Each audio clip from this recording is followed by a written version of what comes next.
Alright guys, this is Darren doing another video on Onyx, the black TT of Pittsburgh. Also my puppy. She just finished playing tug of war with me, so she'll be there out of the way of the video for a little while, getting some energy back. Um, I've done videos on repairs and quick tips for figuring out how to repair things without having to fork out the money for genuine Audi parts. But one of the things I haven't done is just owning a convertible in general. One of the big things about that is washing them, because I really don't recommend taking these to car washes because the pressure washers deliver a lot of water very quickly, and it's entirely possible for them to overwhelm the convertible top drains, which drain into the front wheel wells and the rear wheel wells. I've done a video on unclogging the rear drains, assuming they're not clogged from the top. I've done it in a separate video, and I'll put that down in the description. For today, I'm going to be showing you how I go about cleaning my car. As a lot of people could probably imagine, step one is to put the top up. In these TTs, that means turning the key to on and pressing this button here. Top comes up automatically, all except for the last little bit. You got to do that by hand.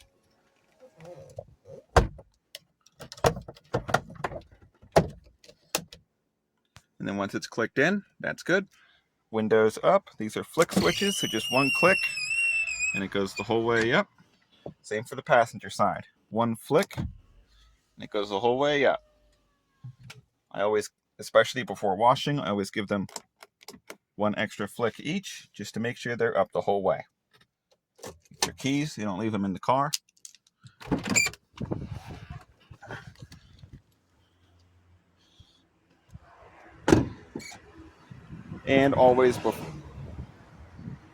And always before washing, check your important parts. You want to check that your windows are sealed against the seal here. As you can see, mine is resting against the rubber flap there. That's good. Convertible top is nice and tight against the rear seal, so we're not going to lose any water there. Trunk's closed, that's important.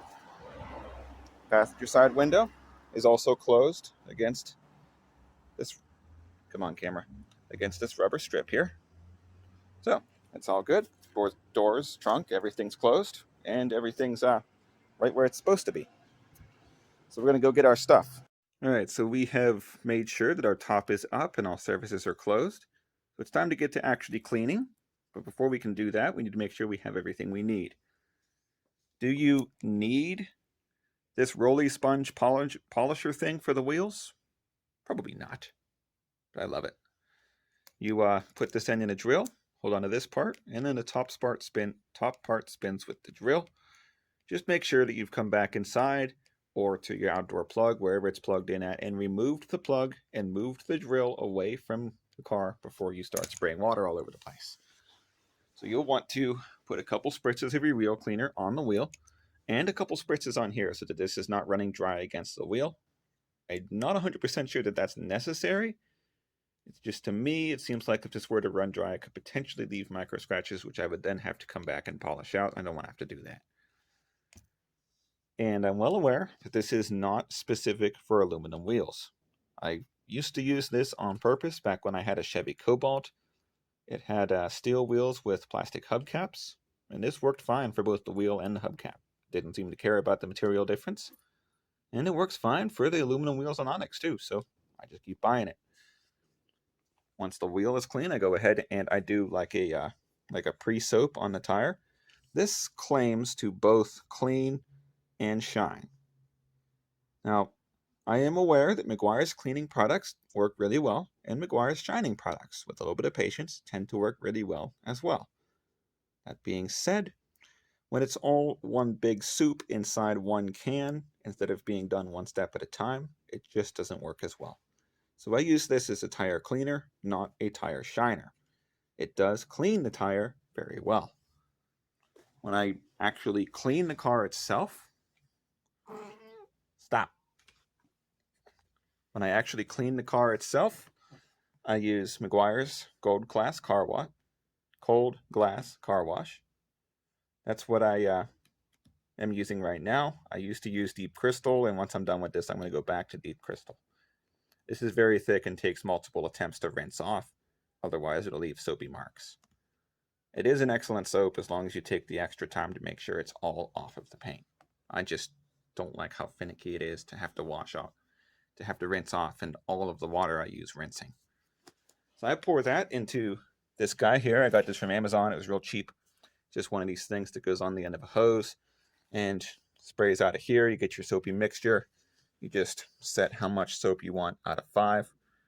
I find with the gold class soap being a really thick, like very frothy soap, that 2 out of 5 is plenty. So once you've washed, and then obviously you'll rinse it, and then as it dries, I hit it with Meguiar's Quick Detailer, and this is one of those things that once it's on there, you use it immediately and then wipe it off. It even has instructions on it to not let it self-dry. And then after the tires are dry, and as long as they're not in the sun getting hot, I hit them with the coating. I use Meguiar's Hot Shine Tire Coating. This does not claim to do any cleaning. It's a coating only and works really well as a coating.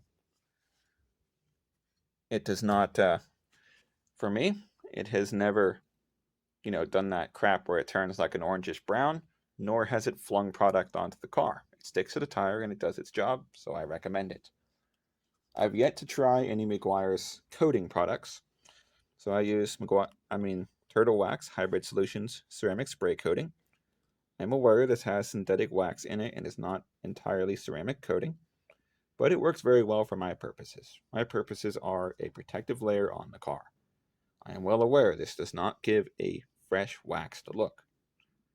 It also does not change the texture or appearance of the paint in any way. It doesn't add sheen. I add the sheen by making sure that my paint is always properly polished and detailed. So, once you have all your crap, I forgot to mention, for any touch-ups needed on windows, I use invisible glass.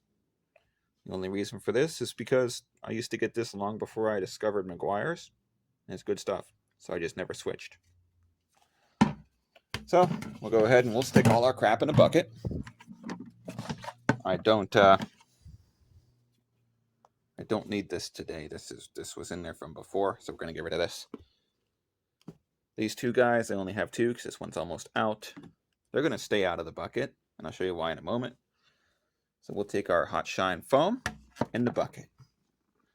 This guy here, take the tip off so it fits in the bucket. We will not be needing our soap, as I have already filled the sprayer. Nozzle in the bucket. Detailer in the bucket. Coating in the bucket. Tire shine in the bucket. And that's that. So we'll take this bucket outside. We'll grab ourselves some microfiber cloths. And I'll grab a microfiber washing mitt. But before we do any of that, I'm getting a drill and polishing the wheels. So what we have here is a wheel covered in suds. Our cone on a drill. I've already put some suds on the cone. Don't worry about it not being everywhere. It'll spread as it spins. And we're waiting for the cleaner to change color.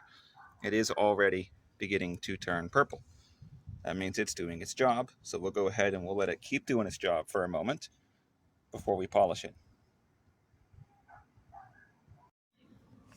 If you have a drill like mine that has a speed limiter switch, I set that to its lowest setting. That limits how fast the drill spins.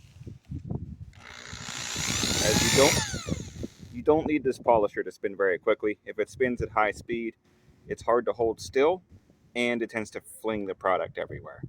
So, obviously you would hold this with 2 hands,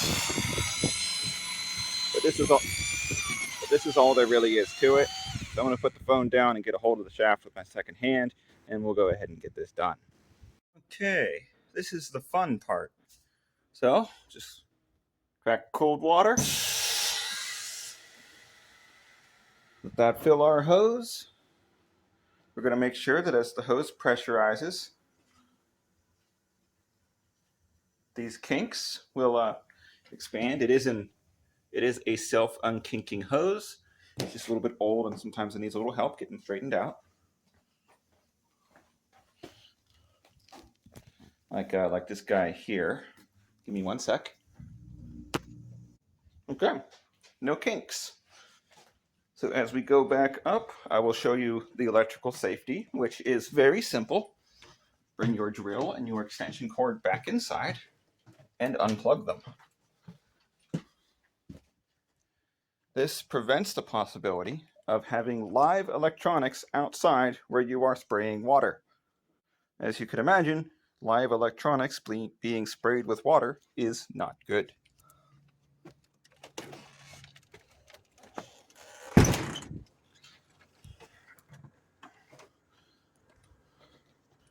So, our wheels have already been hit with the wheel cleaner.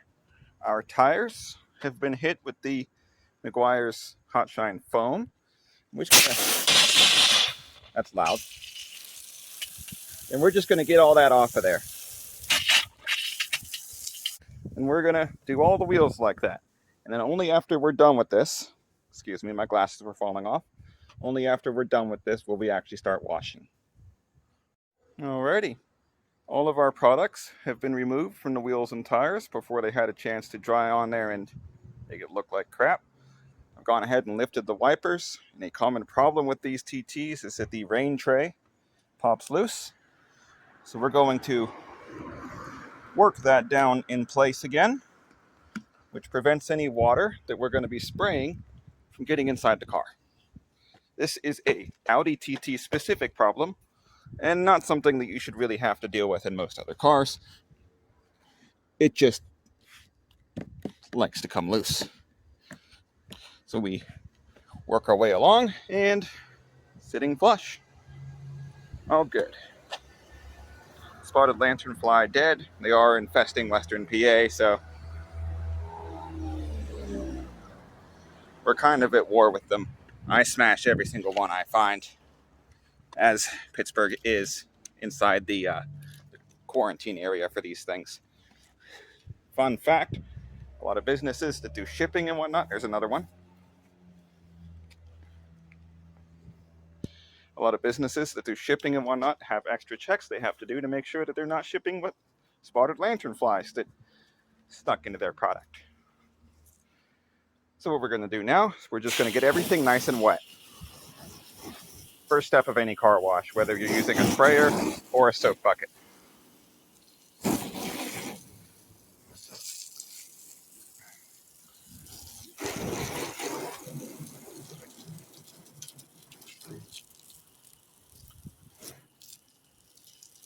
I'm aware spraying off your wipers may seem controversial. Gunk does build up on your wipers. After all, they spend their life gliding against the windshield in various states of dirtiness.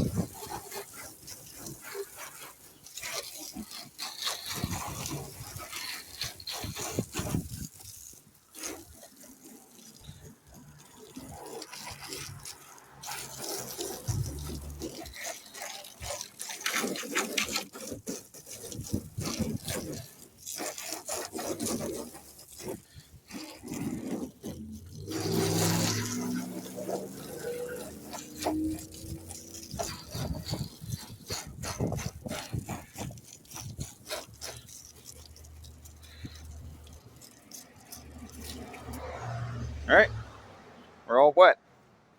If I had any cheerleaders, I'd say it was time for soapy cheerleaders.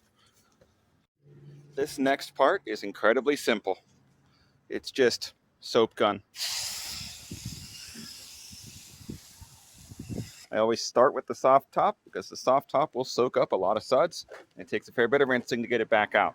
So that's always number one.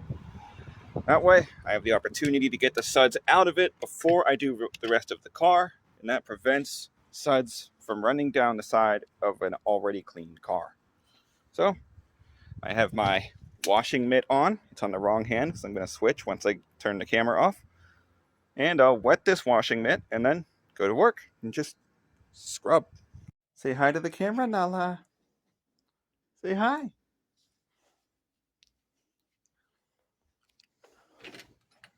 So we're going to go over what I've done just to make sure everybody's on the same page with how to do this.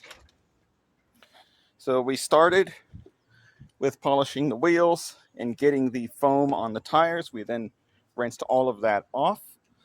I then wet the entire body of the car, including the soft top. I then washed the soft top first and then rinsed as much soap out of the soft top as I can get and then left it wet.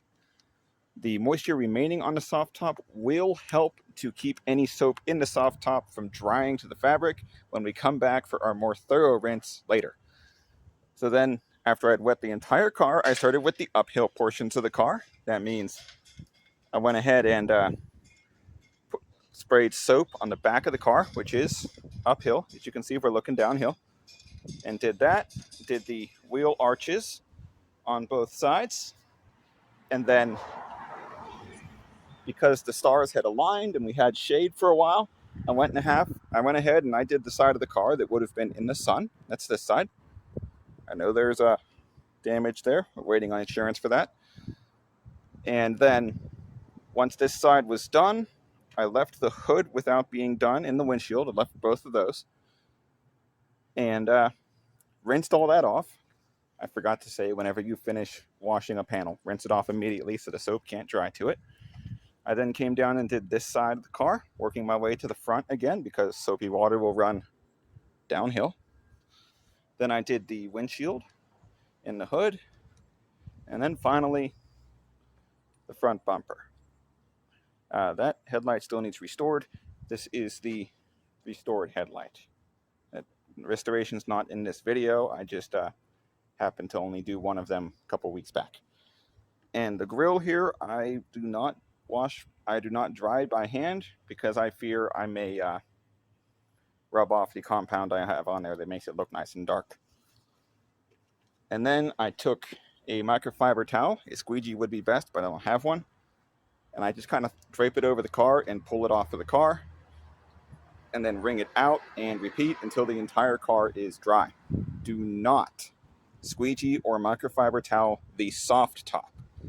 It will have a wicking action to it and it will pull anything out of the soft top, including extra dye that may have been loosened over time, and your soft top will slowly lose color every time you do it.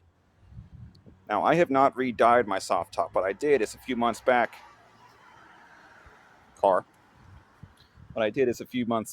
I used Chemical Guide soft top cleaner and then sealed it. So for right now, it's going to always be this slightly faded color. The rest of the car is immaculate as far as I'm concerned. And then, since you have a convertible and it does have drains for water, and because you were spraying around, you asked a fair bit of those drains, you're going to open the windows so that any moisture that may be inside the car can evaporate and leave in the air. Now, the last things I did after taking care of the body was wipe off the windshield wipers and then the tires. Those have to always be last. Your windshield wipers pick up a lot of dirt and debris from your windshield, and your tires will be absolutely filthy because they're the part that's on the ground. Never do those before doing the rest of the car because you're going to get a lot of crap on your towels, and you don't want to be doing the rest of the car with a towel that's got that crap on it. So anyway, now that it's mostly dry, I mean all the paneling is dry, we're waiting on the nooks and crannies of the tires to dry. I'm going to hit it with detailing fluid, whatever it's called, the Meguiar's Quick Detailer. I'll use a microfiber cloth for that. This car has already been clay barred and ceramic coated. I'm only adding a coating on top of that. If it had not been previously ceramic coated and I was not sure that that coating was still intact, what I would do is I would clay bar the car and then hit it with the detailer and then ceramic coat it. So anyway, sun's back out, so we can't be doing that right now because the sun's going to heat the paint up. So, dinner time. All right, so I got my stuff gathered to go finish up with detailing and ceramic coating. Still need to put the tire black on the tires, and we have changed parking spots because we're getting as much sunlight as we are shade. It's going to keep the paint too hot to be using the detail spray, so I just moved it up to where there's plenty of shade. That is something to keep in mind. A lot of products do not like being used in extreme heat because, or direct sunlight, because the paint will be warm and the product will evaporate before it can do its job, and or it'll leave streaks all over the place. All right, this is the last panel that needs done with the Meguiar's Quick Detailer Spray. So I put it on there, and then quickly before it dries, you do not push at all. Just keep the towel moving quickly. Work your way around, hitting the entire surface. Give it a once over. That spreads the product around and gets all the paint all nice and moist with the detailing spray. Again, you are not applying any pressure. You are just keeping the towel against the paint. You're going to go over it a couple times until the paint is dry and the smell of the detailing spray has vanished.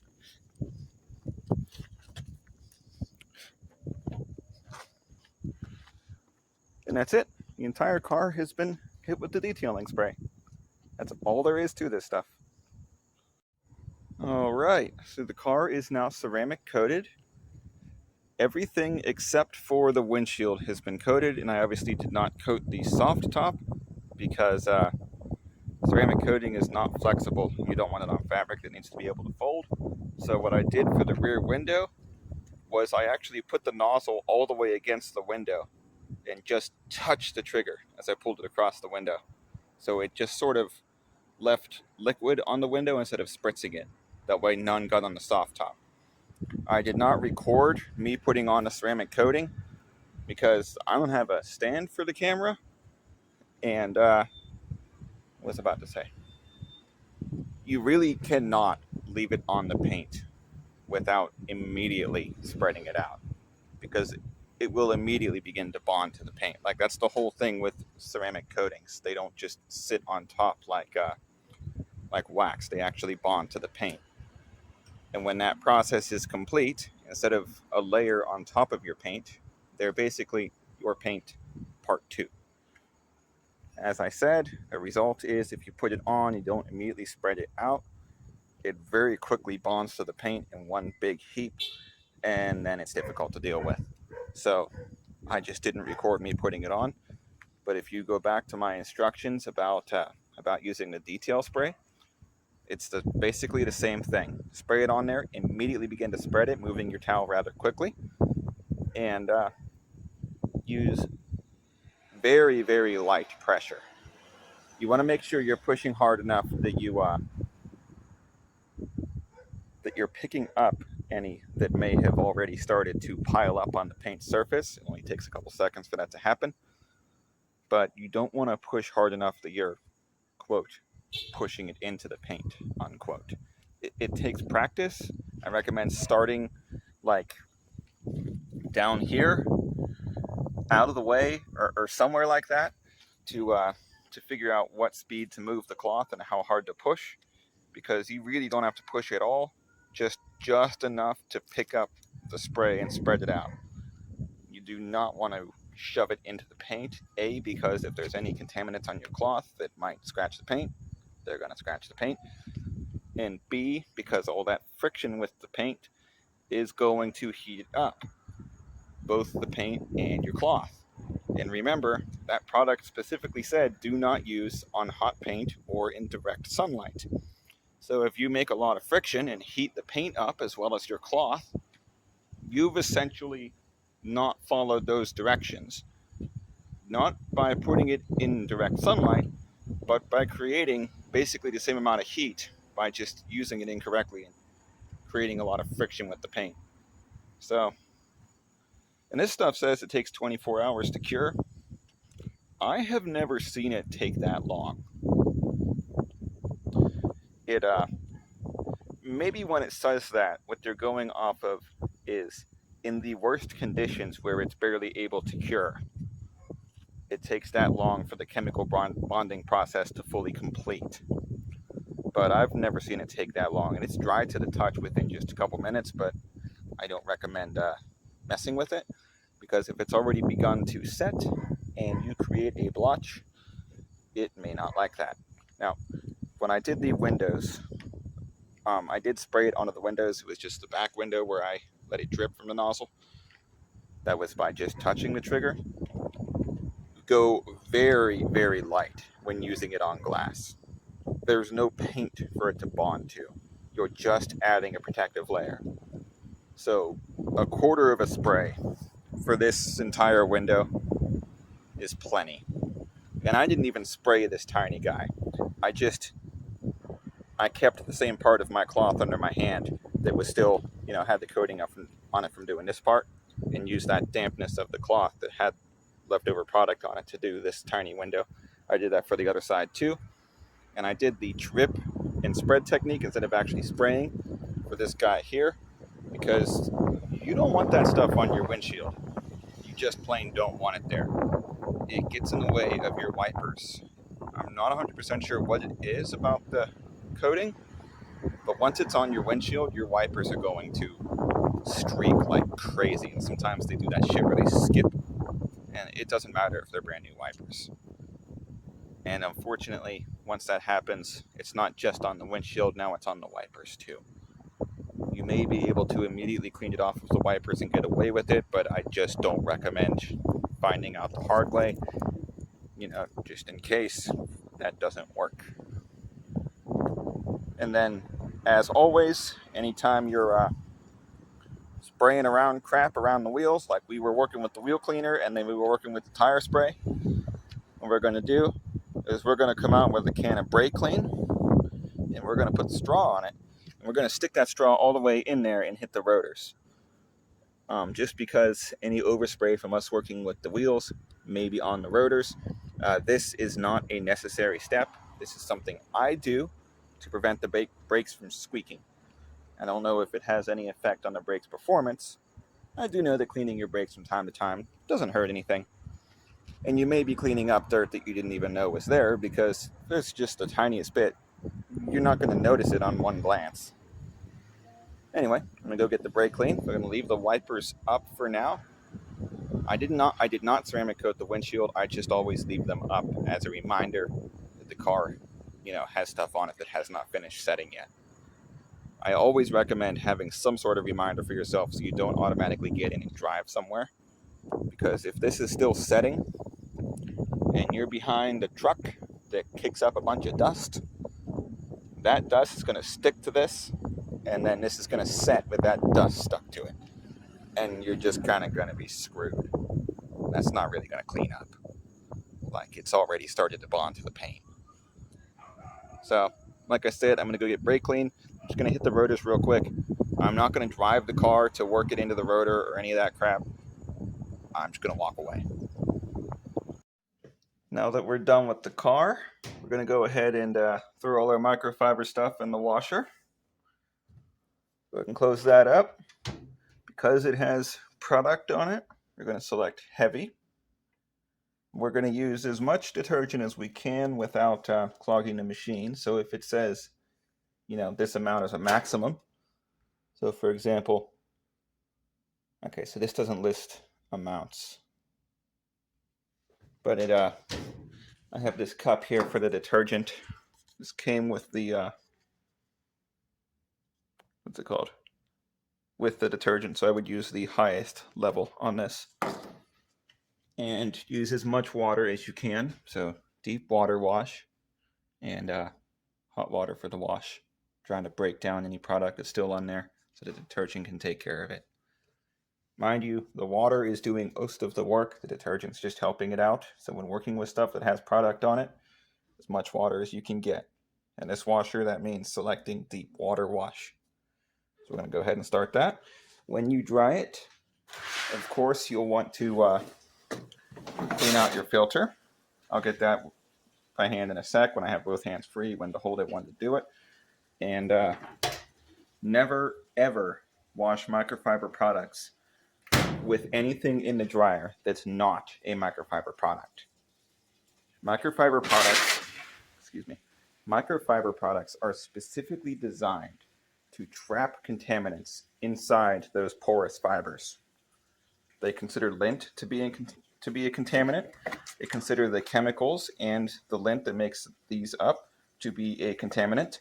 So just do not put anything in a dryer with them, not even dryer sheets, and make sure your lint trap is as empty as you can get it. And then your microfiber cloths will be as clean as they're going to get.